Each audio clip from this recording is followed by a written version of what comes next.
Hey guys, this Rishabh Singh है। एक बार फिर से आपका बहुत बहुत स्वागत है सिविल इंजीनियरिंग क्लासेस में।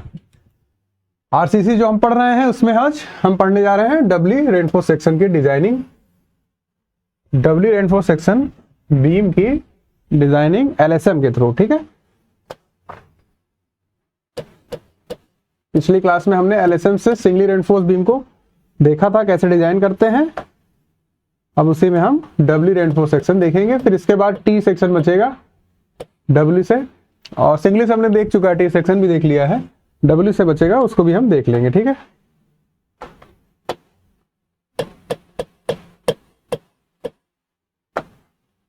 इस पे ज्यादा कुछ समझने के लिए है नहीं, छोटा सा ही पार्ट है, लेकिन इस पे क्वेश्चन भी हम इसी में लगा लेंगे जिससे हमें कॉन्सेप्ट अच्छी तरीके से क्लियर हो जाए, किस तरह क्वेश्चन आते हैं वो पता चल जाए। ठीक है, स्टार्ट करते हैं।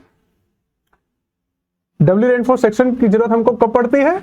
जब हमारे सिंगली रेनफोर्स सेक्शन या बैलेंस सेक्शन की क्षमता, मोमेंट को रेजिस्टेंस करने की क्षमता है, उसी को हम क्या कहते हैं? Moment of resistance. जब उसका एमआर जिसको हम कहते हैं वो कम हो, किससे? जितना बेंडिंग मोमेंट उस पर आ रहा है। बेंडिंग मोमेंट मतलब मोमेंट जो किसी लोड की वजह से हमारे स्ट्रक्चर या बीम पर आ रहा है, उससे जब कम हमारी सेक्शन की क्षमता होती है तब हमको या तो ओवर रेनफोर्स सेक्शन डिजाइन करते हैं, तो जो कि हम करना नहीं चाहते, तो हम डब्ल्यू रेनफोर्स तरफ आते हैं। ये हमने डब्ल्यूएसएम में देख रखा है ये सब चीजें। ठीक है,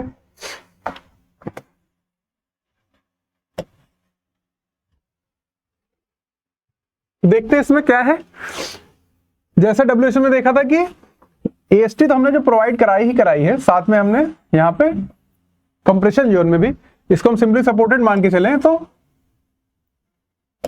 अपर पार्ट में कंप्रेशन और लोअर पार्ट में टेंशन दिखता है हमको। ठीक है, तो टेंशन जोन में हमने रेनफोर्समेंट सिंगली रेनफोर्समेंट जब डिजाइन कर रहे थे तब उसमें हम टेंशन जोन में रेनफोर्समेंट प्रोवाइड कराते थे, लेकिन डब्ल्यू में क्या करते हैं कि कंप्रेशन जोन में भी रेनफोर्समेंट प्रोवाइड कराते हैं। ठीक है, अब इससे बदलाव क्या हो रहा है?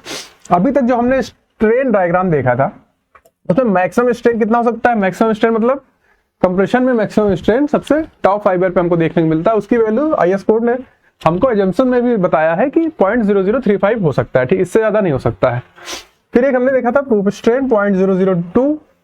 ऑब्वियस सी बात है कि स्ट्रेन यहाँ पे सबसे ज्यादा मैक्सिमम है। ये आपको इस पॉइंट से इस पॉइंट तक पॉइंट इतना वैल्यू जो आप देख रहे हैं वो 0.0035 दिख रहा है। फिर क्या हो रहा है कि जैसे जैसे अब ये बीम आप देखिए,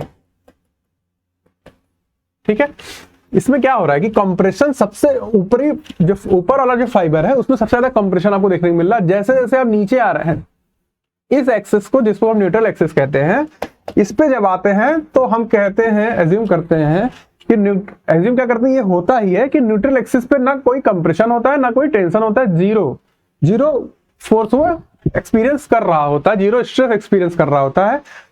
अगर आपको यहां देखने को लग रहा है कि इसमें खिंचाव तो दिख रहा है, तो ऐसा है नहीं, इतना एक्सेसिव बेंडिंग बीम्स में होता नहीं है। वो हमको कभी कभी होता है कि दिखता भी नहीं है, इतनी बेंडिंग कम होती है। ठीक है, ये तो सिर्फ हमको समझने के लिए हम इतना दिखाते हैं।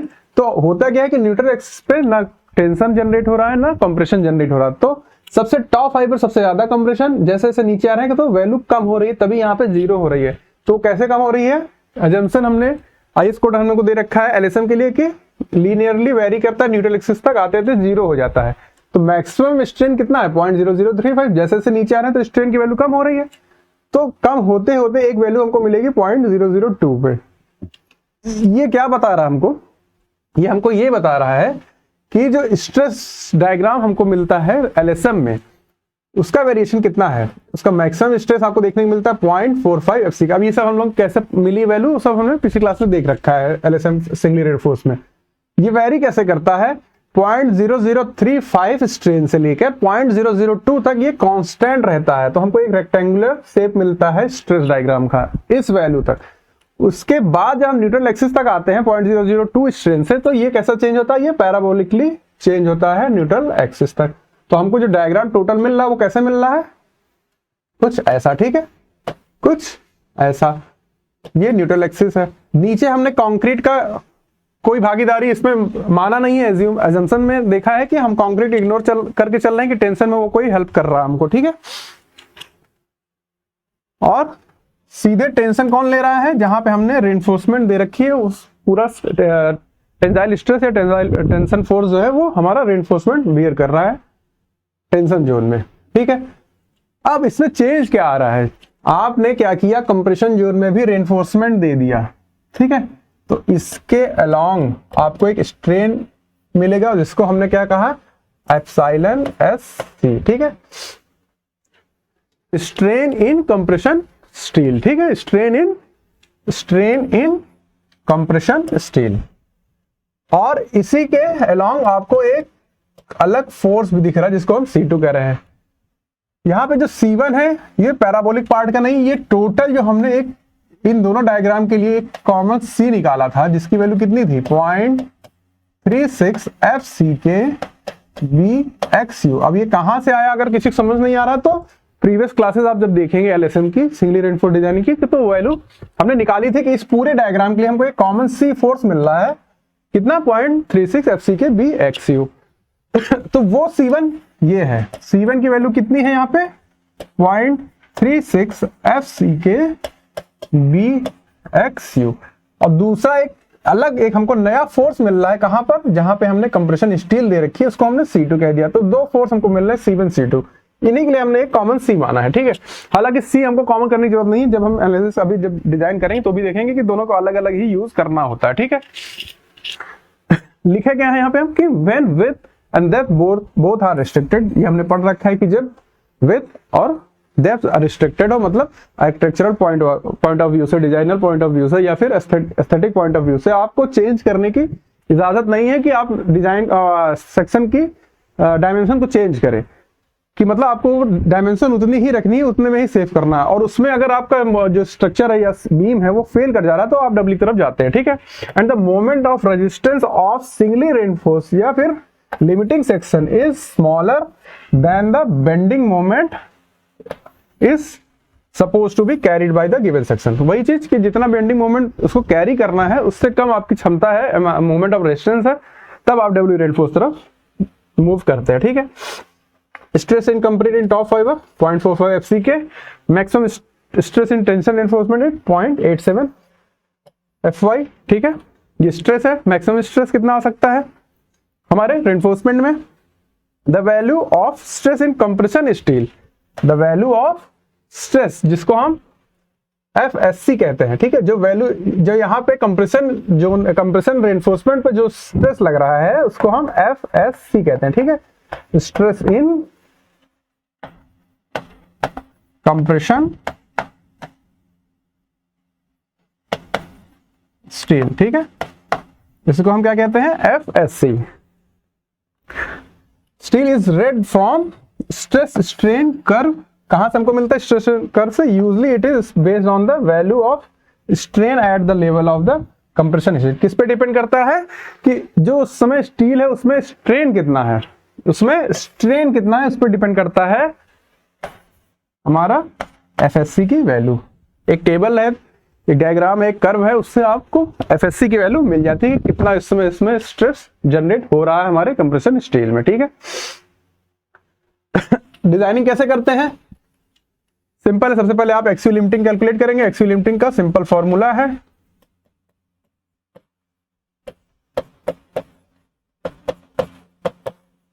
ठीक है, बेसिक सबसे पहले हमने यही पढ़ा था, ठीक है। अब इसमें देखिए दो चीजें हैं जो आपको पता नहीं है, जब आपको पता होंगी तो जैसे आपने हम लोग जो ज्यादातर यूज जो कर रहे हैं ग्रेड का 250 है FE और FE 415 है और FE 500 है, ठीक है। तो ये FY की वैल्यू ये होती है, FE 250 के लिए 250, 415 415, 500 500, यहाँ पुट करेंगे तो आपको एक डायरेक्ट वैल्यू मिल जाती है 250 के लिए 0.53 डी ये है, और ये सॉल्व करके 0.53 आया।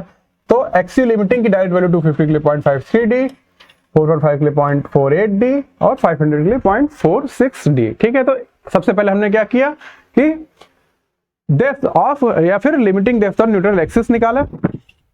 उसके बाद क्या करेंगे हम, टोटल कंप्रेसिव फोर्स कितना होगा।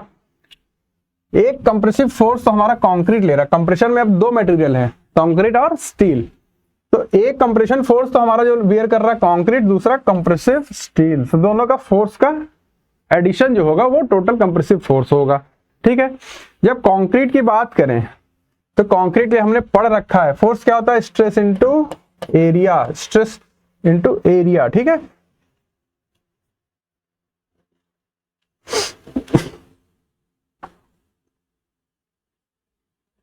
जी, तो हमने जो सिंगली रेनफोर्स सेक्शन के लिए पढ़ रखा था फोर्स कितना था, 0.36 FCK BXU। ठीक है, ये किसके लिए था, सिंगली रेनफोर्स के लिए, जब न्यूट्रल एक्सिस के ऊपर पूरा कंक्रीट था, तब ये वैल्यू हमने निकाली थी। लेकिन अब हम क्या देख रहे हैं कि इसमें रिइंफोर्समेंट भी ऊपर दिया हुआ है, मतलब हमने पूरा कंक्रीट मान लिया जबकि इतने एरिया में कंक्रीट नहीं रिइंफोर्समेंट था, तो हमको इतना फोर्स जो हमने एक्स्ट्रा कैलकुलेट कर लिया कंक्रीट मानकर, उसको हमको सब्सट्रैक्ट करना पड़ेगा। तो कंक्रीट में फोर्स कितना है, 0.45 FCK, एरिया कितनी घटानी है, जितना ASC, जितना एरिया ऑफ कंप्रेशन स्टील आपने दिया है, दोनों को मल्टीप्लाई करेंगे तो हमको एक फोर्स मिल जाएगा जो हमको सब्सट्रैक्ट करना इस वैल्यू में से। तो वही हमने किया कि कंक्रीट के लिए क्या किया, 0.36 FCK BXU minus 0.45 FCK force जो था कंक्रीट में, और कितना एरिया हमने एक्स्ट्रा कैलकुलेट कर लिया ASC, ये हम इसमें सब्सट्रैक्ट कर देंगे। स्टील के लिए फोर्स क्या मिलेगा, उसमें स्ट्रेस कितना होता है स्टील में, हमने कंप्रेशन बोला FSC, एरिया ASC। स्टील के लिए ये हो गया। टोटल कंप्रेसिव फोर्स कितना हो जाएगा, दोनों को ऐड कर देंगे। जब दोनों को ऐड करेंगे तो 0.36 FCK BXU minus 0.45 FCK ASC plus FSC ASC। ठीक है, अब इसमें से आप ASC कॉमन ले लेंगे, इन दोनों में से ASC जब कॉमन ले लेंगे तो यहां से पहले FSC लिखे माइनस 0.45 FCK और यहां बाहर प्लस आ गया। ठीक है, तो ये ध्यान दीजिएगा कि यहां पे बाहर प्लस आ जाएगा और अंदर यहां पे माइनस रहेगा। साइन का थोड़ा सा ध्यान रखिएगा, समझ के एक बार लिख लीजिएगा, फिर समझ लिखने में भी आपको आसानी रहेगी। ठीक है, कोई ऐसा बहुत टफ चीज नहीं है, देखने में सिर्फ लगता है नया नया कि क्या कहां से इतना वेरिएबल्स नंबर्स कैसे इतने ढेर सारे लिखे हैं। ठीक है, तो ये आपका कंक्रीट के लिए फोर्स, फिर हमने इसमें जो हमने एक्स्ट्रा स्टील को कैलकुलेट कर लिया था उसको माइनस किया, फिर स्टील का एक्चुअल फोर्स लिखा, इसको फिर रीअरेंज करके हमको एक ये इक्वेशन मिला। Total compressive force doubly reinforce section के लिए क्या होगा, 0.36 FCK BXU minus FSC minus 0.45 FCK into ASC। ये आपको जब आप बार बार अभी क्वेश्चंस लगाएंगे याद हो जाएगा, और इंपॉर्टेंट लगा के रखिएगा, ये याद भी होना चाहिए डायरेक्ट। ठीक है, टेंशन फोर्स क्या हो जाएगा, वही स्ट्रेस इंटू एरिया। स्ट्रेस कितना, 0.87 FY स्टील में होता है, टेंशन स्टील में FY होता है, FSC कंक्रीट कंप्रेशन में हम कह रहे हैं। ठीक है, एरिया कितना होगा, AST, area of tensile steel. ठीक है, ये हमारा टेंसाइल फोर्स हो गया। एक्चुअल डेप्थ ऑफ न्यूट्रल एलिसन में कैसे निकालते हैं, C फोर्स को T फोर्स से इक्वेट करके, टेंशन फोर्स को कंप्रेशन फोर्स से इक्वेट करके। तो कंप्रेशन फोर्स हमने क्या निकाला था, ये फिर से उसी तरह लिख दिया है, ओपन करके आप डायरेक्ट ये लिख सकते हैं, FSC minus 0.45 FCK into ASC। ठीक है, ये आपका एक्चुअल इक्वेशन है, ये आपका कंप्रेशन फोर्स है, इसको हमने टेंसाइल फोर्स से इक्वेट कराया। यहां से आपको XU की वैल्यू मिलेगी, रीअरेंज करेंगे तो XU की एक ये वैल्यू मिलेगी। ठीक, अब ये आप याद मत रखिए, आप सिर्फ ये याद रखेंगे, आपको ये याद ही है पहले से टेंसाइल फोर्स कितना होता है, कंप्रेशन फोर्स याद रखेंगे, इक्वेट करा के जैसे वैल्यू पुट करेंगे XU आपको कैलकुलेटर डायरेक्ट यूज करके आ जाएगा। ठीक है, फिर कंपेयर करते हैं हम XU लिमिटिंग को, उससे हमको क्या पता चलता है कि बैलेंस सेक्शन है तो XU और XU लिमिटिंग इक्वल होगा, तब हमारा सेक्शन बैलेंस होगा। अंडर इनफोर्स के लिए क्या होता है कि XU हमारा छोटा होता है किससे, XU लिमिटिंग से, मतलब actual depth of neutral axis क्या होती है, वो कम होती है XU लिमिटिंग से, limiting depth of neutral axis से। फिर ओवर इनफोर्स सेक्शन के लिए हमने जानना है कि XU की value, actual depth of neutral axis की value limiting depth of neutral axis से ज्यादा होती है। ठीक है,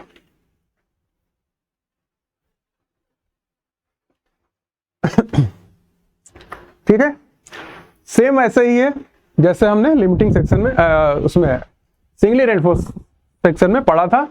थोड़ा मोड़ा चेंज आता है, बहुत ज्यादा उसमें कुछ अंतर है नहीं, सिर्फ आपको ये वैल्यू यहाँ ध्यान देना है कि जो आप एक्स्ट्रा कैलकुलेट कर रहे हैं उसको यहाँ सब्सट्रैक्ट कर रहे हैं। एक बार समझ में आ जाएगा तो बड़ा आसान चीजें हैं, ठीक है।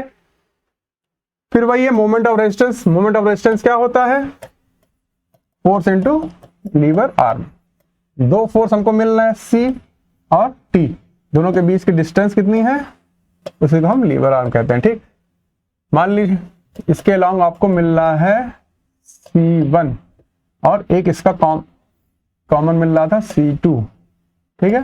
तो ये लीवर आर्म 2, ये लीवर आर्म 1, ठीक। तो आप C1 lever arm 1 plus C2 lever arm 2 भी कर सकते हैं, ठीक है। यहां से आपको मिलेगा moment of resistance of this section, ठीक है।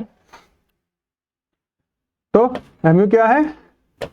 C कंक्रीट का into lever arm, C steel का कंप्रेशन फोर्स। अगर कंप्रेशन साइड से निकालना है तब तो आपको कंक्रीट में कंप्रेशन फोर्स मिल रहा है, उसका लीवर आर्म, स्टील में कंप्रेशन फोर्स मिल रहा है, उसका लीवर आर्म, ठीक है। दोनों को ऐड कर देंगे। अब इसको हम MU स्टील अगर कह रहे हैं तो MU स्टील क्या हो जाएगा? FSC into ASC into D minus D dash. अब D माइनस D डैश क्यों किया? टोटल डेप्थ हमारी D थी, ये जो क्लियर कवर इसको दिया है हमने वो D डैश है या फिर DC भी आपको कहीं देखने को मिलेगा, तो D माइनस DC या फिर D माइनस D डैश उसका लीवर आर्म है।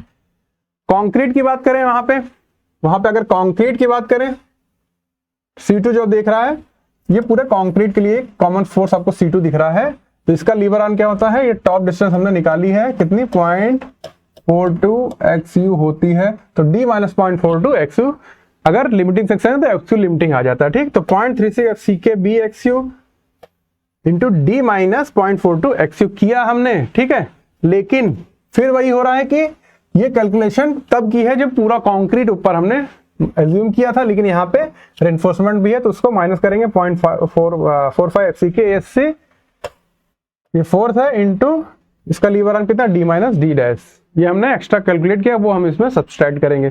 तो जब रीअरेंज करेंगे, इसमें कुछ याद नहीं करना, समझना सिर्फ है। इसको जब रीअरेंज करेंगे तो हमको क्या मिलेगा?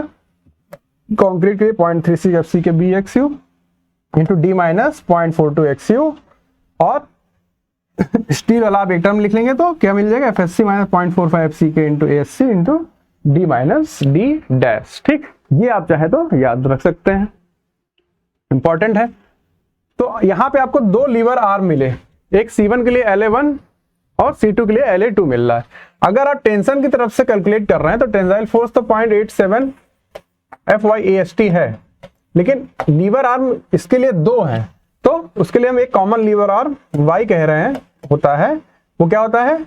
C1 into Y1। Y1 मतलब टॉप से उसकी डिस्टेंस कितनी है, जैसे ये Y1 हो जाएगा और ये डिस्टेंस Y2 हो जाएगा, तो C1 Y1 plus C2 Y2। अब निकालना आपको Y है तो नीचे C1 प्लस C2, यहां से आपको एक कॉमन लीवर आर्म मिल जाएगा इस फोर्स के लिए। तो नीचे से जब या फिर टेंशन साइड से आप जब MU लिख रहे हैं, मोमेंट ऑफ रेजिस्टेंस लिख रहे हैं, तो 0.87 FYAST into D minus Y बार कर देंगे, ठीक है। D माइनस उसके लिए कॉमन D और कॉमन Y बार, ठीक है। उसको सब्सट्रैक्ट करके लीवर आर्म आपका D माइनस Y बार हो जाएगा, ठीक है। तो सिंपल है, इसमें कुछ दिक्कत तो है नहीं। कोई प्रॉब्लम होगा तो लिख के बताइएगा, उसको अलग से समझा दिया जाएगा। अब बात आती है इसमें सिर्फ जो कंफ्यूजन होती है, दिक्कत होती है, वो FSC की वैल्यू को लेकर होती है, क्योंकि इसमें एक टर्म आ रहा है जब आप XU कैलकुलेट कर रहे हैं इक्वेट करके। यहां पे देखिए, जब actual depth of neutral axis निकाल रहे हैं तो आपको जो इक्वेशन मिल रही है वो ये है या ये है, दोनों में देखेंगे तो यहाँ पे आपको दो वैल्यू ऐसी रहेगी, FSC और XU अननोन रहेगी। इसमें दिक्कतें बच्चों को आती हैं, तो FSC निकालते कैसे हैं वो समझ लीजिए एक बार। FSC के लिए आपको एक टेबल दी रहेगी, ठीक है। उसके लिए आपको स्ट्रेन की वैल्यू दी है 415 के लिए और 500 के लिए दिया है स्ट्रेन की वैल्यू। स्ट्रेन आपको कंप्रेशन में कितना है, कंप्रेशन स्टील में उस समय स्ट्रेन कितना है, ये वैल्यू कितनी है वो आपको निकालना पड़ेगा। वो कैसे निकालेंगे? सिमिलर ट्रायंगल का यूज करके। कैसे? सिमिलर ट्रायंगल का यूज करके। जैसे मान लीजिए ये डायग्राम देखिए, स्ट्रेन डायग्राम। अब आपको एप्सिलॉन SC की वैल्यू निकालनी है तो आप दो ट्रायंगल को यूज कर लीजिए। जैसे ये दो ट्रायंगल में देखेंगे तो 0.0035 डिवाइड बाई XU अगर कर रहे हैं आप एक्ससी की वैल्यू ये है, इसके लिए हमने ये ले लिया, इसके लिए क्या हो जाएगा एप्सिलॉन एससी अपॉन ये डिस्टेंस कितनी है डी डैश या फिर डी सी। ठीक है, तो इसके लिए कितना हो जाएगा x you minus D dash या डी सी। ठीक है, यहां से आपको एप्सिलॉन एससी की वैल्यू मिल जाएगी कि नहीं मिल जाएगी, इसको रीअरेंज कर लीजिए, इसको इधर भेज दीजिए, कितना हो जाएगा 0.0035 into x you minus D dash upon x you.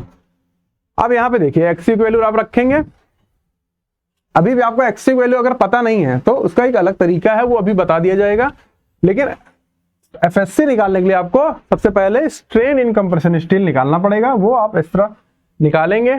ठीक है, तब स्ट्रेन की वैल्यू मान लीजिए किसी रेंज के बीच में आ गई तो इंटरपोलेशन आपको करना पड़ेगा। ठीक है, जो वैल्यू निकालनी है उसको आप y मान रहे हैं अगर, और जो दी है वो x है, तो ये y1 हो गया, ये y2 हो गया, ये x1 हो गया, ये x2 हो गया। जो आपका स्ट्रेन की वैल्यू आई है वो x है, जो आपको स्ट्रेस की वैल्यू निकालनी है वो y है। तो इंटरपोलेशन फॉर्मूला क्या होता है कि y minus y1 equals to y2 minus y1 upon x2 minus x1 into x minus x1। ये याद कर लीजिए, समझ लीजिए, इंटरपोलेशन का बहुत यूज इस सब्जेक्ट में होने वाला है। ठीक है, तो ये इस तरह आप इसको कैलकुलेट करेंगे। अगर किसी कंडीशन में, किसी केस में आपको एफएससी की वैल्यू नहीं दी है तो आप उसको एज्यूम कर सकते हैं 415 के लिए 350, 500 के लिए 420 और FE 250 के लिए 270.15, ये 0.87 FY की वैल्यू है फॉर 250 के लिए आप ये एज्यूम कर सकते हैं 0.87 FY, लेकिन 415 और 500 के लिए आप 350 या फिर 420 डायरेक्ट एज्यूम करिएगा, ये 0.87 FY के बराबर नहीं है, कम उससे। किसी भी केस में एफएससी की वैल्यू 0.87 FY से ज्यादा नहीं हो सकती है। ठीक है, FSc could not be greater than 0.87 FY in any case। ठीक है, ठीक है, तो यहां पे ये कहानी इसकी खत्म होती है, LSM की डब्ल्यू रेनफोर्स सेक्शन बीम की कहानी यहां पे खत्म होती है। ठीक है, इसके बाद सिर्फ बचेगा टी सेक्शन, डब्ल्यू में टी सेक्शन। तो इस पे हम क्या करते हैं कि प्रॉब्लम लगा लेते हैं, तीन चार प्रॉब्लम्स है, लगा लेंगे तो कॉन्सेप्ट क्लियर हो जाएंगे, किस तरह क्वेश्चंस आते हैं, कैसे क्या सॉल्व होता है। ठीक है, क्वेश्चन देखिए एक बार, क्या कह रहे हैं कि calculate MR of W reinforce beam of size 420 into 750 mm overall depth. ठीक है, ये जो 750 mm दिया है क्या है, ये ओवरऑल डेप्थ है, कैपिटल डी है 750 mm। रेनफोर्समेंट क्या क्या यूज हुआ है, अब यहाँ पे दो कंप्रेशन साइड और टेंशन साइड में आपको दिया है, 520 mm फाई दिया है कंप्रेशन साइड में और 6 ऑफ 25 mm बार्स दिए हैं टेंशन साइड में। ठीक है,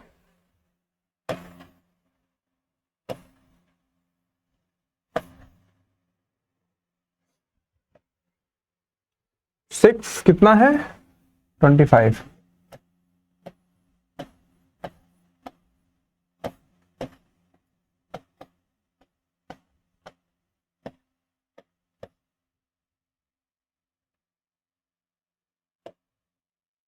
फाइव ऑफ 20 दिया है कंप्रेशन साइड में,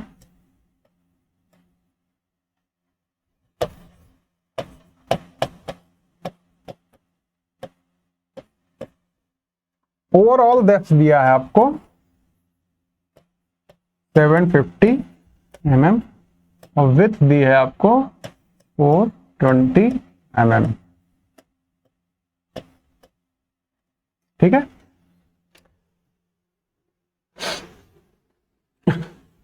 ग्रेड क्या क्या यूज करना है आपको, M25 कंक्रीट का ऑब्वियस सी बात है और FE 500 स्टील का यूज करना है। स्ट्रेस स्ट्रेन कर्व आपको यूज करना है एफएससी के को फाइंड करने के लिए। ठीक है,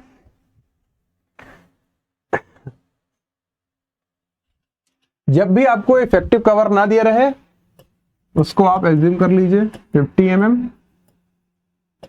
इफेक्टिव डेप्थ कितनी हो जाएगी 700 mm, ठीक है। इफेक्टिव डेप्थ, ठीक है, कितनी हो जाएगी 700 mm। सबसे पहले करिए क्या कि area of steel in tension, area of steel in compression को कैलकुलेट कर लीजिए। AST कितना हो जाएगा, कितनी बार से 6 बार से 5/4 25 स्क्वायर, ये सॉल्व कर लीजिए। ASC कितना हो जाएगा 5 बार ऑफ 20 mm डायमीटर, दोनों कैलकुलेट कर लीजिए, एक बार लिख लीजिए कितना आ रहा है 6 × 5/4 × 25 स्क्वायर 2945 2945.24 mm स्क्वायर। ASC कितना आ जाएगा 5 ×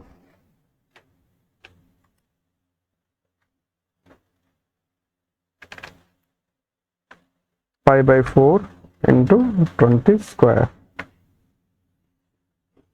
1571, ठीक है।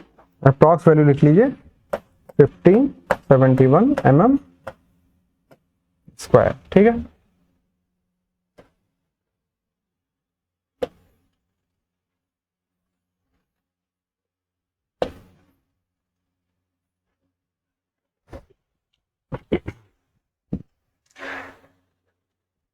अब limiting depth of neutral axis निकालते हैं। इसके बाद हम limiting depth of neutral axis निकाल लीजिए।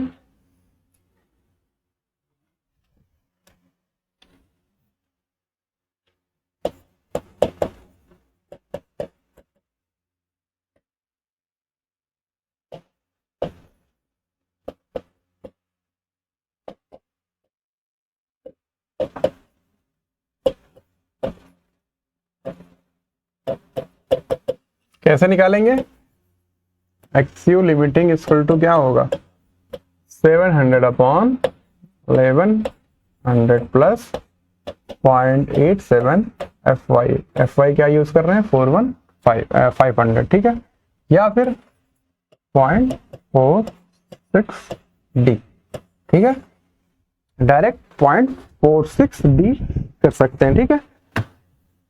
0.46 × 700 322 mm।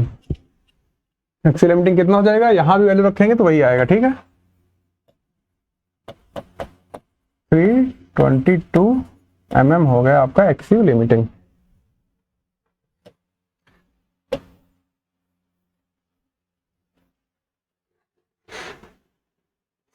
अब इसमें आपसे कहा है क्या, क्वेश्चन क्या कह रहा है कि calculate the MR of W reinforce section, moment of resistance इस डब्ल्यू रेनफोर्स सेक्शन का कैलकुलेट करना है। सिंपल सा है क्वेश्चन, ठीक है। तो सबसे पहले क्या निकालेंगे, actual depth of neutral axis निकालेंगे इसके बाद हम, ठीक है। Actual depth of neutral axis कैसे निकलेगा,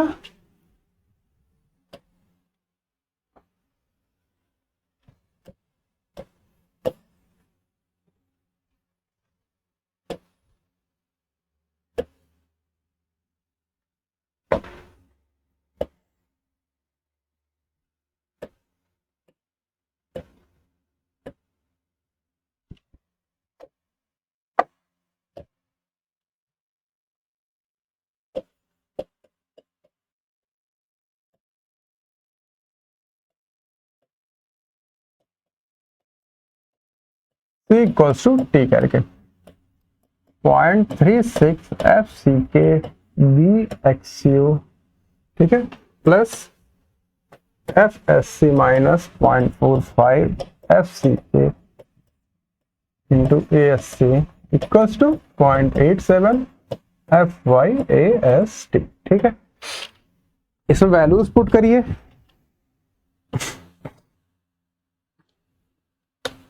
वैल्यूज पुट करिए इसमें 0.36 FCK कितना है 25 बी कितना है 420, XU आपको निकालना है, प्लस FHC आपको पता नहीं है, माइनस 0.45 FC के 25 इंटू ASC आपने कैलकुलेट किया है, कितना है ASC 1571 1571 equals to 0.87, FY is 500, AST कितना है 2945.24, ठीक है। अब इसको पहले सॉल्व कर लीजिए, जितना सॉल्व हो रहा उतना सॉल्व करके लिख लेते हैं कि इक्वेशन आपको मिल जाएगी, इसमें दो वेरिएबल्स आपको मिलेंगे XU और FSC। 0.36 into 25 into 420, 3780 XU, 3780 XU, ठीक है पहले पार्ट में। फिर इसको सॉल्व कर लीजिए, FSC के बाद का टर्म सॉल्व कर लीजिए, या ऐसा करिए ना, इसको इससे इंटू करिए, कितना जाएगा 1571 FSC माइनस इसका इससे इंटू जाएगा, कितना आएगा माइनस में 1571 इंटू 0.45 इंटू 25, 17673.75 इक्वल्स टू, तो वैल्यू कितनी आएगी 0.87 इंटू 500 इंटू 2945.24, 1281179.4। अब ये वैल्यू हम इधर ले आएंगे तो प्लस में आएगा, कितना आएगा इसमें आंसर में प्लस करेंगे कितना 17673.75,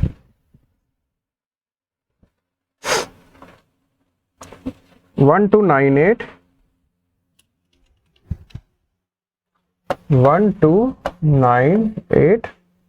853.15 plus two 1571 FSC plus 3780 of XU, ठीक है। तो एक इक्वेशन आपको मिली है, ठीक है। अब हमको इसमें क्या करना है कि टेबल का यूज करके FSC की वैल्यू निकालनी है, ठीक है। इसमें आप एप्सिलॉन SC नहीं निकाल सकते क्योंकि अभी आपको XU की वैल्यू पता नहीं है, ठीक है। तो क्या करेंगे, सबसे पहले हम एज्यूम करेंगे कैसा ग्रेड है 520 है, 500 ग्रेड है स्टील का। तो उसके लिए हम क्या बात किए थे कि एज्यूम कर लेंगे हम, assuming FSC equals to 420 newton पर mm स्क्वायर। यहां से आपको वैल्यू पुट करिए तो XU की वैल्यू मिल जाएगी, कितना हो जाएगा 1298853.15 minus 1571 into 420 divided by 3780 169.05। XU value कितनी आ गई यहां से 169.05 mm, ठीक है। अब ये एग्जैक्ट वैल्यू नहीं, ये हम क्या कर रहे हैं हिट एंड ट्रायल कर रहे हैं कि हम एक वैल्यू को अज्यूम किए उससे XU वैल्यू निकाले, ठीक है। अब इसमें क्या करेंगे, अब हम इससे एप्सिलॉन SC की वैल्यू कैलकुलेट करेंगे, फिर हम मैच कराएंगे क्या हमने जो अज्यूम किया सही आ रहा है उससे। एप्सिलॉन SC की वैल्यू क्या होती है 0.0035 XU minus DC upon XU, ठीक है। तो वैल्यू यहां पुट करिए XU की 0.0035, XU कितना 169.05 माइनस 50 अपॉन 169.05, अब एप्सिलॉन एससी की वैल्यू निकालिए इससे।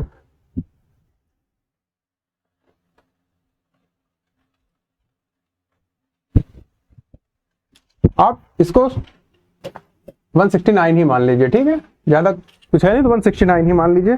169 माइनस 50 इंटू 0.0035 डिवाइड बाई 169, तो 0.00246 ये वैल्यू आई एप्सिलॉन एससी की हमारे लिए। अब टेबल जो अभी आपको दिखाया गया था वो टेबल आईएस कोड में भी खोल के देख सकते हैं, उससे डायरेक्ट देखिए तो किस रेंज के बीच में आ रहा है, 0.00226 0.00226 और 0.00277 के बीच की वैल्यू ये हमको मिली है। अब इसके लिए एफएससी की वैल्यू कितनी दी है, 391.3 और इसके लिए दिया है 413, ठीक है 413 ये आपको दिया हुआ है। इसके बीच की आपको एफएससी की वैल्यू कैलकुलेट करनी है इंटरपोलेशन के थ्रू, ठीक है। तो एफएससी की वैल्यू कितनी आ जाएगी, माइनस y1 कितना है 391.3 इक्वल्स टू 413 माइनस 391.3, इंटरपोलेशन कर रहे हैं 0.00277 माइनस 0.00226 इंटू जो परसेंटेज आपको निकालना वो एप्सिलॉन 246 माइनस 0.00226, ठीक है। इसको सॉल्व करिए, एफएससी की वैल्यू क्या आ रही है देखिए, 413 minus 391.3 divided by 0.00277 minus 0.00226 into 0.00246 minus 0.00226, अब इसमें प्लस हो जाएगा 391.3, कितना आ गया value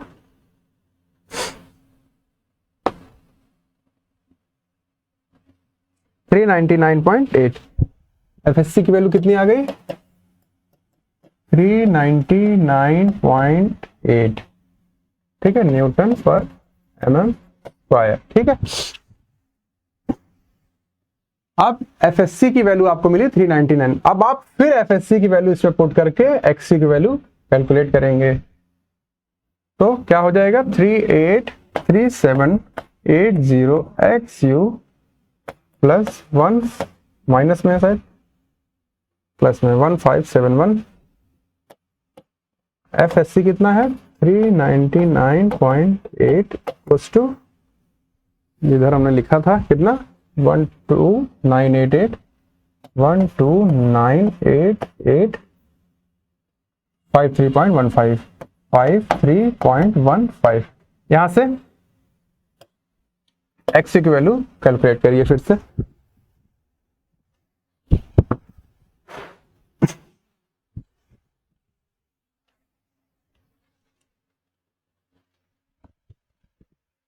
one two 98853.15 minus 1571 into 399.08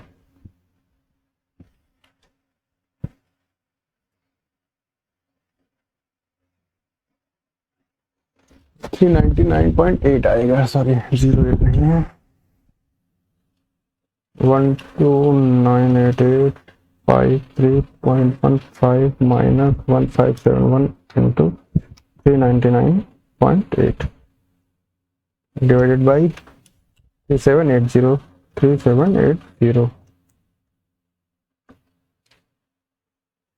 177.45,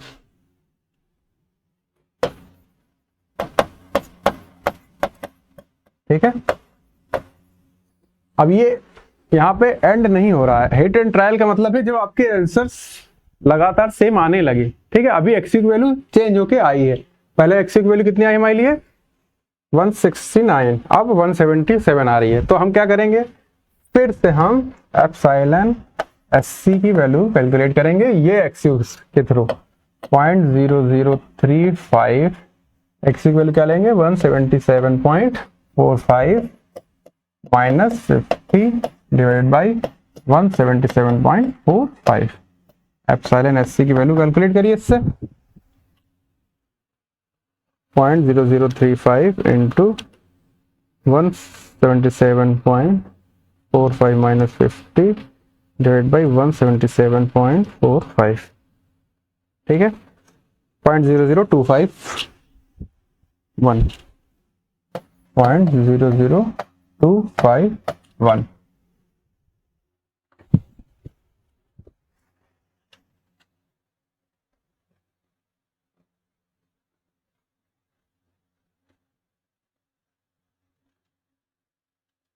ठीक है, इसी रेंज में आ रही है वैल्यू, इसी रेंज में आ रही है ना।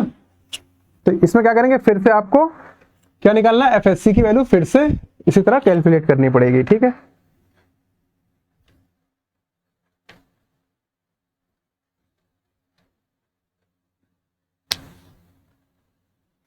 कैलकुलेट करते हैं एफएससी की वैल्यू। इस एप्सिलॉन से एफएससी की वैल्यू कैलकुलेट करिए, क्या हो जाएगा FSC minus 391.3 equals to 413 minus 391.3 divided by 0.00277 minus 0.00226 into 0.00251 minus 0.00226। ठीक है, एफएससी की वैल्यू निकालिए जल्दी इससे। 413 minus 391.3 divided by 0.00277 minus 0.00226 into 0.00251 minus 0.00226 plus 391.3 401.93 या फिर 402 लिख सकते हैं उसको। ठीक है, एफएससी कितना आ गया 402 न्यूटन पर mm स्क्वायर। ठीक, फिर आप इसी इक्वेशन में एफएससी की वैल्यू इसकी जगह पुट कर दीजिए 402 और एक्सी की वैल्यू फिर से निकालिए कितनी आ रही है। तो आ जाएगा 1298853.15 माइनस 1571 इंटू 402 डिवाइडेड बाई 3780 176.5। ठीक है, एक्सी की वैल्यू आप कितनी आ जाएगी 176.5। ठीक है, अब देखिए इसके पहले कितनी आई थी एक्सी की वैल्यू ये थी, अब आ रही है 176। तो लगभग अब सेम है, फिर आप एक स्टेप और करेंगे लगभग इसी की रेंज में आएगा। ठीक है, तो हम लगभग कितना 177 एक्सयू को taking XU equals to 177 mm। ठीक है, हम एक्सयू को कितना मान लिए थे 177। अब लगभग सेम वैल्यू आ गई। इसके बाद करेंगे फिर वैसे ही इसी के बीच की वैल्यू आएगी, तो 177 हम यहाँ पे एज्यूम कर सकते हैं। ठीक है, एक्सी लिमिटिंग कितना आया था हमारा, एक्सी लिमिटिंग था 322 और एक्सयू कितना आया है 177 mm। तो XU is lesser than XU limiting है। ठीक है, मतलब एक्सयू अगर छोटा एक्सयू लिमिटिंग थे तो अंडर रेनफोर्स सेक्शन हम इसको मान के चलेंगे। और भाई कैसा होगा ये अंडर रीइंफोर्स सेक्शन, ठीक है।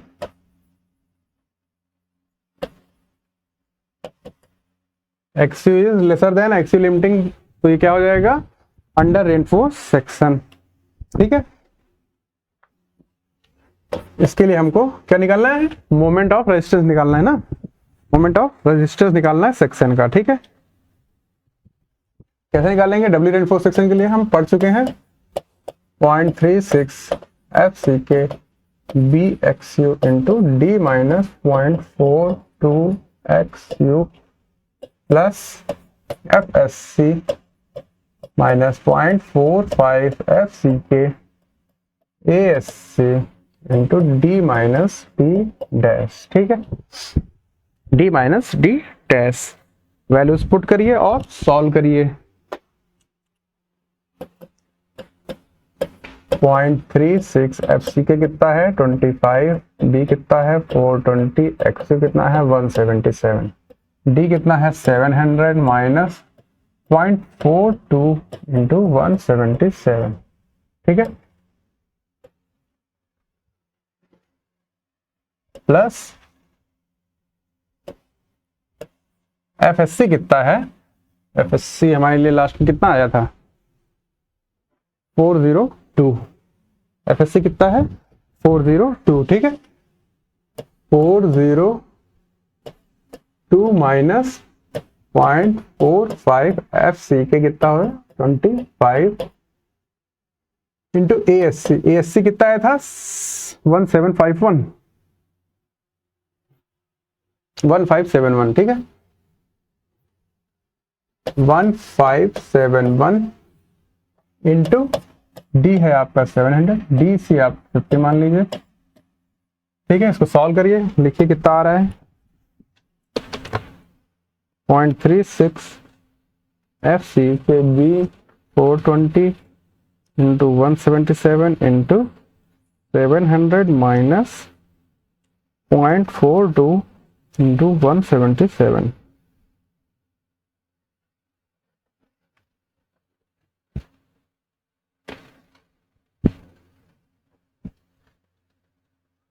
ये आ जाएगा आपका 418.6 डिवाइड बाई 10 पावर 6 कर दीजिएगा क्योंकि हमको किलोमीटर मीटर में चेंज करना है, ठीक है।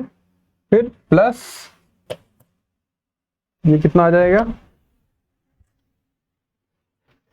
402 माइनस 0.4525 इंटू 1571 इंटू 700 माइनस 50 399, ठीक है, प्लस 399, तो टोटल वैल्यू कितनी आ गई आपकी, इसको ऐड कर लीजिए 399 प्लस 418.6 817.61 किलो न्यूटन मीटर, ठीक है। ये आपका मोमेंट ऑफ रेजिस्टेंस है इस डब्ल्यू रीइंफोर्स सेक्शन का या बीम का, जो भी आपको दिया हुआ है, ठीक है। ठीक है, तो इसमें सिंपल सा था कि मोमेंट ऑफ रेजिस्टेंस निकालते। इसमें मेन ये क्वेश्चन इसलिए लिया गया कि एफएससी की वैल्यू आपको जब एक्सयू और एफएससी दोनों ना पता हो तो कैसे कैलकुलेट करें, हीट और ट्रायल मेथड कैसे यूज करते हैं, तब तक आप ट्राई करते रहेंगे जब तक 2 बार कम से कम या 2 या 3 बार वैल्यू सिमिलर ना आने लगे, ठीक है। तब तक और एज्यूम कैसे करेंगे जब नहीं दी रहेगी, या फिर कभी कभी बहुत लेंथी क्वेश्चन रहते हैं तो आप डायरेक्ट एफएससी की वैल्यू जैसे आपने 420 एज्यूम की थी और आई कितनी 402, बहुत ज्यादा अंतर नहीं है, 420 लेके भी डायरेक्ट डिजाइन कर सकते हैं, सेफ रहेंगे उसमें, ऐसा नहीं है। लेकिन जब आपको सिर्फ ऐसे क्वेश्चन अगर एग्जाम से दिख रहे हैं कि उसी के लिए दिया हुआ है तो आपको फिर hit and trial method adopt करना पड़ेगा, ठीक है। तो ये क्वेश्चन यहाँ पे हो खत्म। अगला क्वेश्चन देखते हैं, पढ़िए। A simply supported 18 mm effective span दिया है, कितना 18 mm RCC rectangular beam of size कितना है 500 इंटू 1500 mm, ओवरऑल डेप्थ 1500 आपकी ओवरऑल डेप्थ है, इज रेनफोर्स्ड विद, कैसे कैसे रेनफोर्समेंट दिया गया है 21 बार्स हैं 25 mm की टेंशन साइड में। टेंशन साइड में 21 बार्स हैं 25 mm फाई की 3 लेयर्स में। तो एक लेयर में कितनी आप देंगे? 21 है तो 7 देंगे एक लेयर में, 7 एक लेयर में और 7 एक लेयर में। ठीक है। At a clear cover of 37.5 mm। अब ये कहने का मतलब क्या है इसका?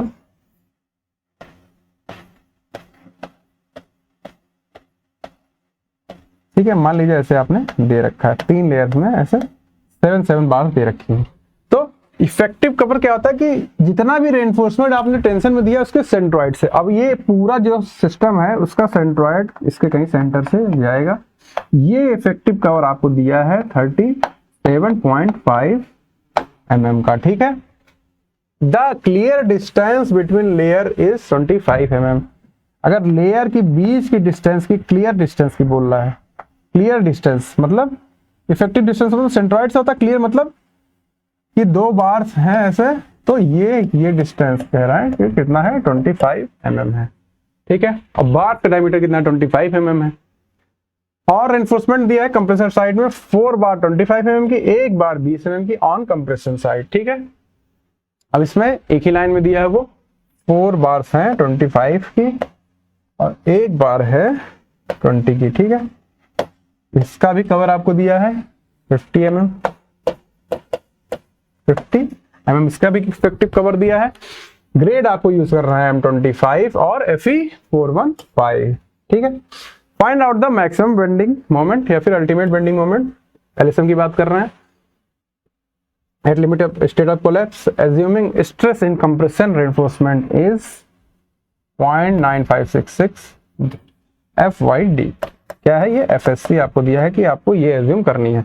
FY आपके लिए 415 है, D आपको कितना है? 1500 माइनस 37.5 mm करके इफेक्टिव डेप्थ निकालेंगे, वो इंटू करेंगे तो वो आपको FSC की वैल्यू यहाँ पे निकालनी नहीं है, दी हुई है। ठीक है। What maximum super impose, 2 part है। पहले पार्ट में आपको ये करना है कि अल्टीमेट बेंडिंग मोमेंट निकालना है सेक्शन का। दूसरे में करना है कि what maximum super impose load UDL uniformly distributed load can be applied on the beam at working condition. ठीक है। कितना लोड आप वर्किंग कंडीशन में लगा सकते हैं, इस पे लोड दे सकते हैं, वो आपको बताना है। ठीक है। तो सबसे पहले क्या करना है? सिंपल सा है एरिया आप निकाल लीजिए। ASC कितना दिया है और AST कितना दिया है, आप निकाल कर कैलकुलेट करके लिख लीजिए। सबसे पहले AST निकाल लीजिए, कितना है? 21 बार्स है 25 mm फाई का। ठीक है। AST कितना हो जाएगा?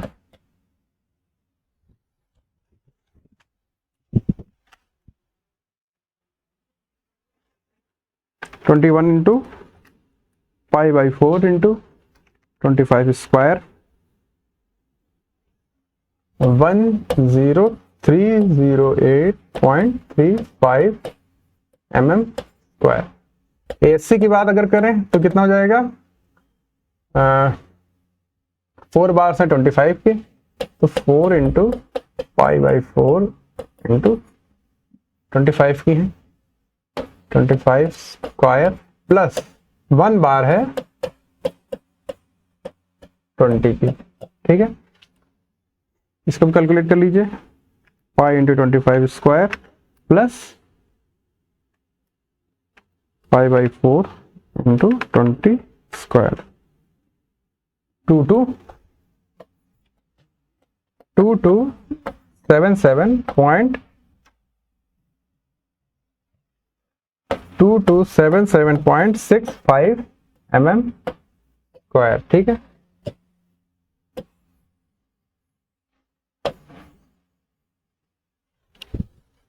ठीक है।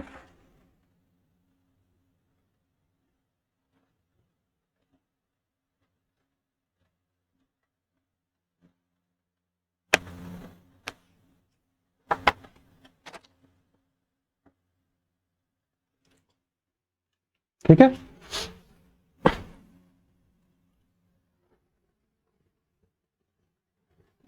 यहाँ पे एक चीज नहीं ध्यान दें हम लोग, ये क्लियर कवर दिया है, ठीक है, इफेक्टिव कवर नहीं दिया है, इसको फिर से समझ लेते हैं। ये दिया आपको क्लियर कवर।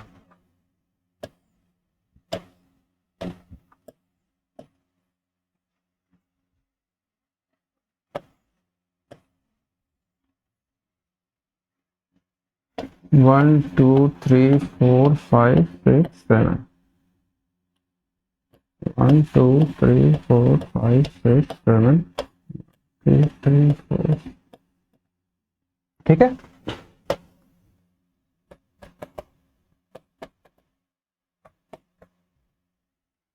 ये दिया आपको क्लियर कवर, मतलब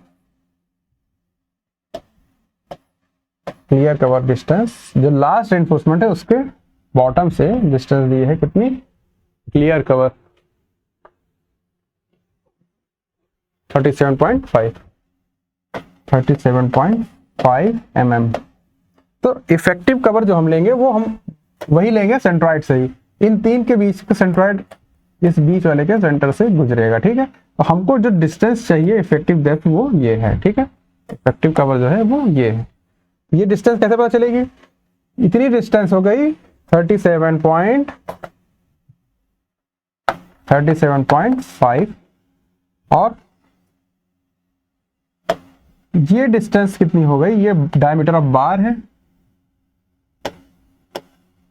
ये डायमीटर ऑफ बार है, ये कितना है 25 mm का, ठीक है। तो यहाँ पे प्लस 25 mm, इन दोनों के बीच की डिस्टेंस हमको प्रॉब्लम में दे रखी कितनी 25 mm, ठीक है। तो यहाँ पे प्लस 25 mm। अब इसमें आधा हमको चाहिए, 25 का आधा यहाँ पे और ऐड करना पड़ेगा, कितना 12.5, ठीक है। ये हो जाएगा 50, कितना हो जाएगा टोटल देखिएगा 100 आ जाएगा, ठीक है, 100 mm। ये आपका क्या होगा इफेक्टिव कवर। तो डी कितना हो जाएगा, total overall depth minus effective cover, ठीक है। तो डी आपका आ गया 1400 mm, ठीक है।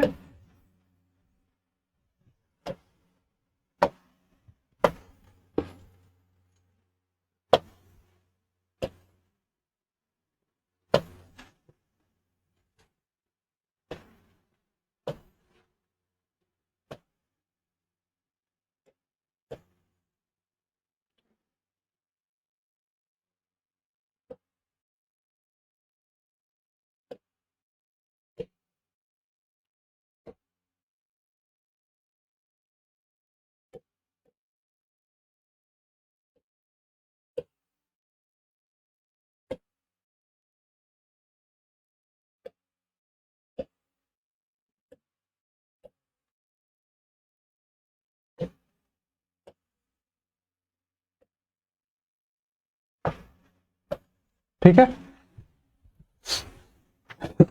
अब निकालते हैं हम limiting depth of neutral axis, ठीक है। सबसे पहले क्या करते हैं, limiting depth of neutral axis निकाल लेते हैं।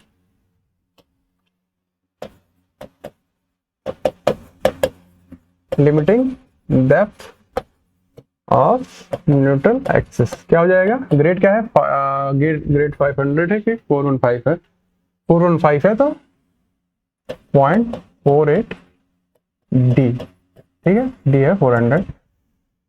एक्स यू लिमिटिंग की वैल्यू निकाल के बताइए कितनी आ रही है, 0.48 डी, 0.48 इंटू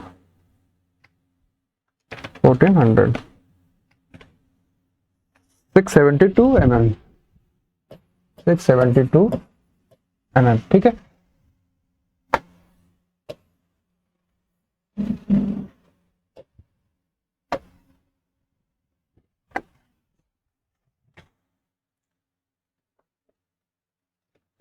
एफएससी के लिए बोला है हमसे, क्वेश्चन में ही बोला है एफएससी के लिए कि एफएससी की वैल्यू आपको क्या लेनी है 0.9566 FYD,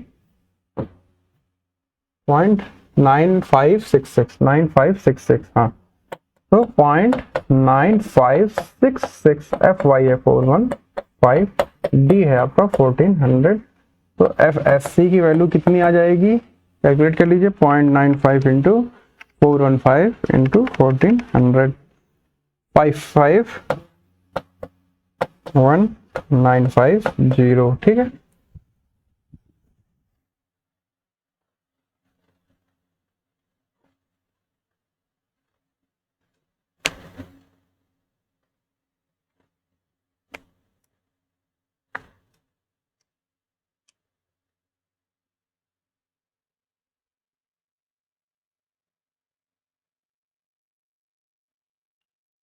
यहाँ पे एक गलती है,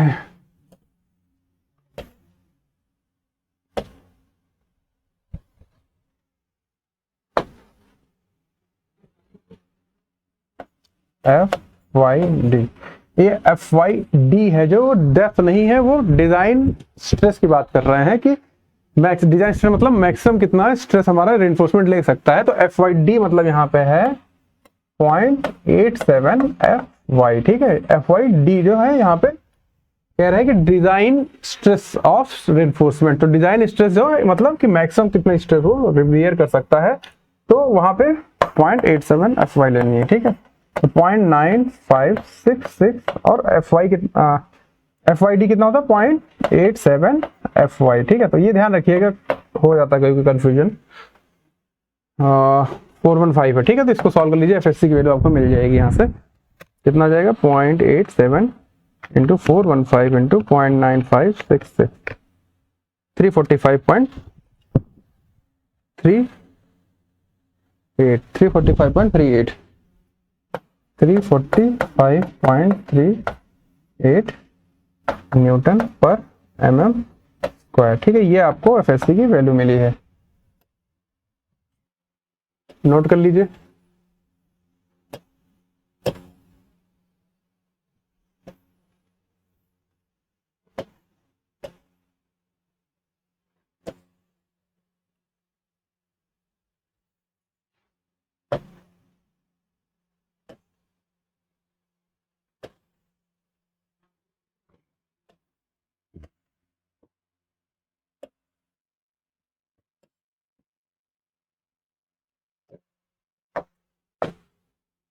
ठीक है,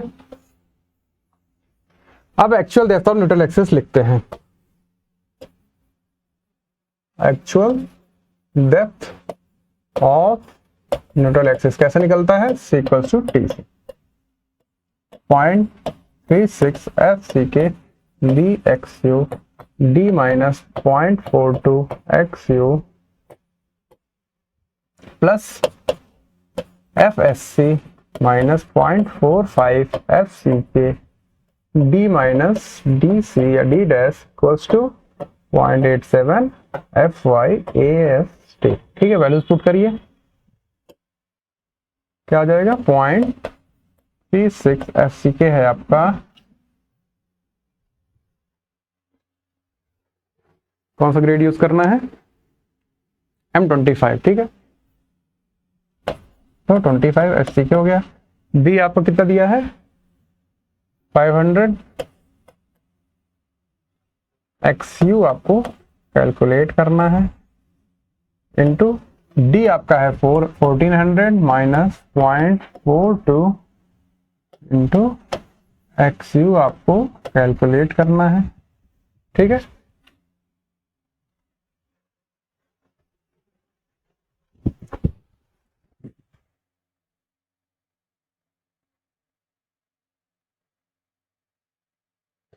गलती यहाँ पे हो गई फिर से, देखिए थोड़ा सा कम चल रहा है दिमाग। ये आप मोमेंट ऑफ रेजिस्टेंस जब निकालते हैं तब करते हैं, लीवर आर्म का मल्टीप्लिकेशन, ठीक है। तो सिंपल इसको ये रहने दीजिए, plus F S C minus 0.45 F C के equals to 0.87 F Y A S T, ठीक है। लीवर आर्म का मल्टीप्लिकेशन नहीं होता, वो होता है जब हम मोमेंट ऑफ रेजिस्टेंस निकाल रहे होते हैं। तो लिखते हैं इसको 0.36 एफ सी के 25, बी है आपका 500 एक्स यू आपको कैलकुलेट करना है, प्लस FSC आपने निकाला है 345.38 माइनस 0.45, FCK है आपका 25 इक्वल्स टू 0.87, FY है 500 ही है कि 415 है, 415 है,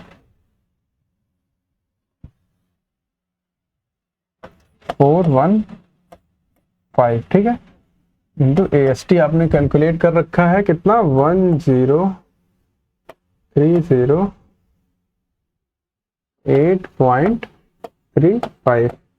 ASC का मल्टीप्लिकेशन यहाँ भी होगा, छूट गया है ASC, ठीक है। तो यहाँ पे हम इंटू ASC लिख लेते हैं। ASC कितना है 2277.65, ठीक है। तो यहाँ से आपको XU की वैल्यू निकालनी है, कैलकुलेटर में पुट करिए, पूरा एक बार में निकल जाएगा, ठीक है।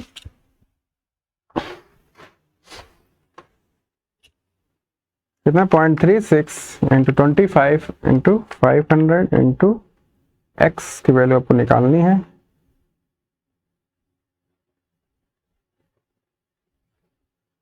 Plus 345.38 minus 0.45 into 25 into 2277.65 equals to 0.87 FY into 10308.35, ठीक है। सॉल्व फॉर x 657.9 mm, ये आपको मिला है actual depth of neutral axis की डेप्थ, ठीक है। ये आपको actual depth of neutral axis मिला है, ठीक है। तो अब ये आपको XU मिला और XU लिमिटिंग कितना था, XU लिमिटिंग कितना था 672 mm। तो क्या है कि XU is lesser then XU limiting, hence under reinforced section, ठीक है। तो अंडर reinforced सेक्शन के लिए मोमेंट ऑफ रेजिस्टेंस आपको निकालना है इसका। W के लिए हमने पढ़ा है mu क्या होता है अंडर reinforced सेक्शन का 0.36 FCK BXU into lever arm D minus 0.42 XU, ठीक, plus FSC minus 0.45 FCK, lever arm कितना होगा इसके लिए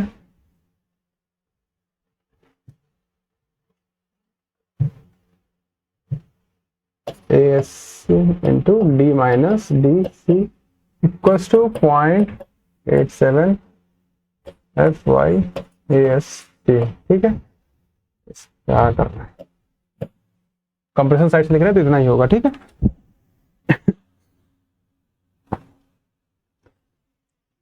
एक ही तरफ से लिखा जाता है ना, और थोड़ा सा दिमाग लग रहा इधर उधर है थोड़ा सा।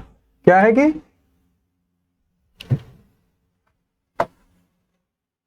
कंप्रेशन साइड से हम लिख रहे हैं मोमेंट ऑफ रेजिस्टेंस की इक्वेशन। तो ये हो गया कंक्रीट के लिए, और ये आपका टोटल जो हमने सब्ट्रैक्ट करा था और ऐड किया था स्टील के लिए, दोनों के लिए ये हो गया, ठीक। क्या है कि फोर्स इंटू लीवर आर्म, और ये फोर्स इंटू ये इतना फोर्स है, और ये आपका लीवर आर्म है। वैल्यूज पुट करिए इस पे 0.36 FCK is 25, B is 500, XU is 657.9 या 658 लिख लीजिए, 658 into D is 1400 minus 0.42 into XU कितना है 658, ठीक है। तो ये हो गया आपका पहला पार्ट, प्लस दूसरा क्या हो जाएगा, FSC की वैल्यू कितनी आई है, FSC की वैल्यू आई है 345.38 -0.45 एफ सी की कितना है 25 इंटू ए एस सी की वैल्यू कितनी है 2277.65 इंटू 1400 माइनस 50। ठीक है, ठीक है। सॉल्व करते हैं इसको, पूरा एक बार में ही सॉल्व कर लेते हैं, कैलकुलेटर में हो जाएगा साइंटिफिक में। 0.36 into 25 into 500 into 658 into 1400 minus 658 into 0.42 plus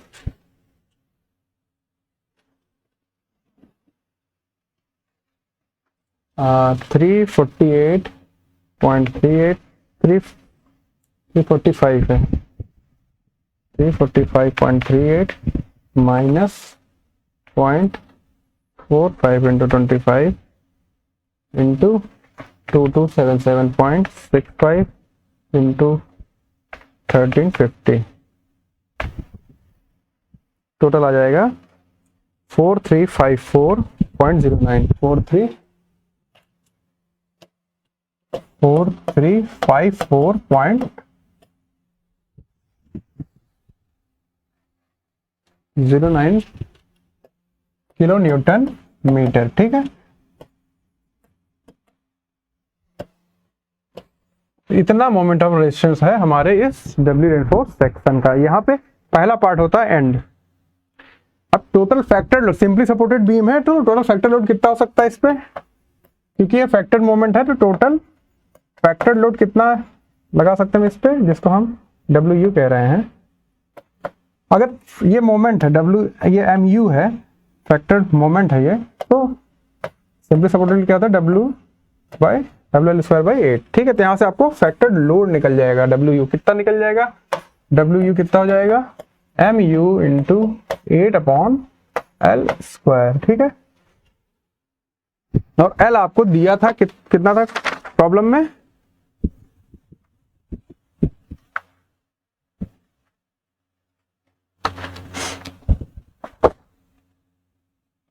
L दिया है कि नहीं दिया है, समझ होगा।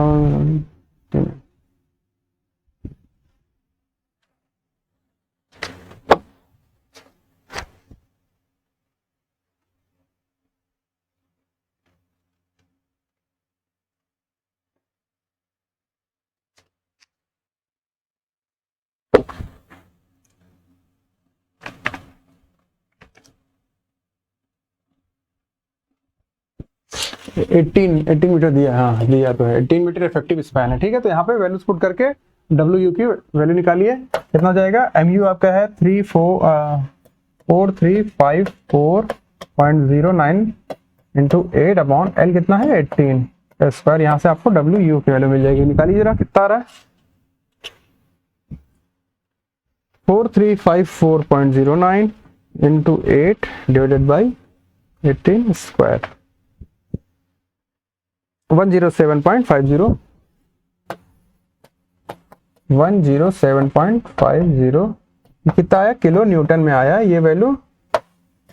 ये है फैक्टर्ड लोड, आपसे पूछा है वर्किंग लोड। ठीक है, आपसे पूछा है वर्किंग लोड, तो ये अल्टीमेट लोड हमको कैसे मिलता है, वर्किंग लोड में हम क्या करते हैं 1.5 का N2 करते हैं, तो फैक्टर्ड लोड को वर्किंग लोड बताने के लिए क्या करेंगे 1.5 से डिवाइड कर देंगे, तो W कितना हो जाएगा WU/1.5 107.50 डिवाइड बाई 1.5 कितना आ जाएगा, W वैल्यू कितनी आ जाएगी, निकालिए जरा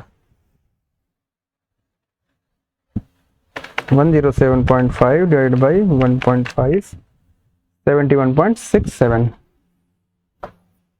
कितना है 71.67 किलो न्यूटन। ठीक है, ये आपका आया वेट, कितना आप वर्किंग लोड लगा सकते हैं। ठीक है, लेकिन अभी इसमें बात क्या है कि इतना टोटल लोड लग सकता है, इसमें सेल्फ वेट भी इंक्लूडेड है, तो कितना आप लगा सकते हैं उसमें आपको क्या करना होगा, सेल्फ वेट को सब्सट्रैक्ट करना पड़ेगा। ठीक है, तो कितना लोड अभी आया था, ये 71.67 माइनस सेल्फ वेट। इतना सेल्फ वेट भी तो उसका पहले से कुछ है ना। अगर आप कह रहे हैं इतना लोड लग सकता है, तो इसमें से हमको सेल्फ वेट घटाना पड़ेगा, तब हम किसी को बताएंगे कि इतना लोड आप दे सकते हैं। नहीं तो आप किसी को बताएं 71.67 लोड ले सकता है और उसको अपने नहीं बताया कि इसमें सेल्फ वेट इंक्लूड है, तो अगर उसमें इतना लोड लगा किसी स्ट्रक्चर पे तो वो फेल कर सकता है। ठीक है, तो आप इसमें सेल्फ वेट सब्सट्रैक्ट कर देंगे, माइनस सेल्फ वेट क्या हो जाएगा,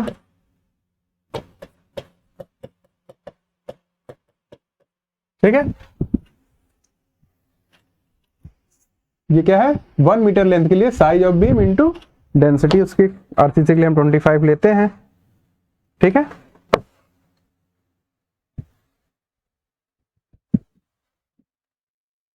(71.67 minus 25 into 1.5 into 0.5, 52.92 kilo Newton working load